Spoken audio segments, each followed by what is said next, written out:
Il est sorti pour tuer le prophète, mais il est revenu avec des larmes dans les yeux.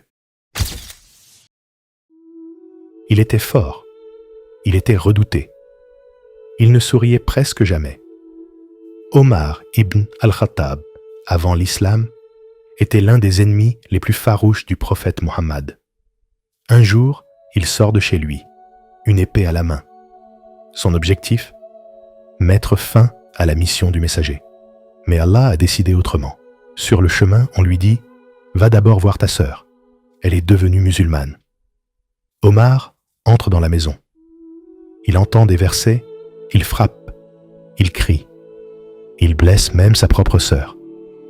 Puis, il voit le sang. Il voit la foi dans ses yeux. Et soudain, il demande à lire.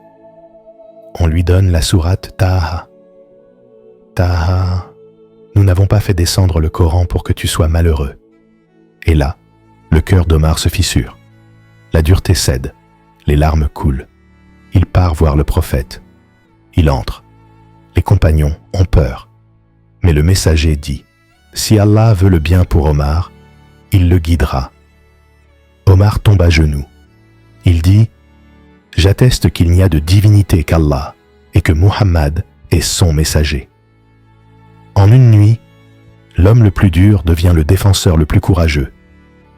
Après l'hégire, il devient le deuxième calife. Il gouverne avec justice, fermeté et piété. Il disait, si une mule trébuche en Irak, je crains qu'Allah ne me demande pourquoi je n'ai pas préparé le chemin pour elle. L'homme que le monde craignait Allah plus que tout.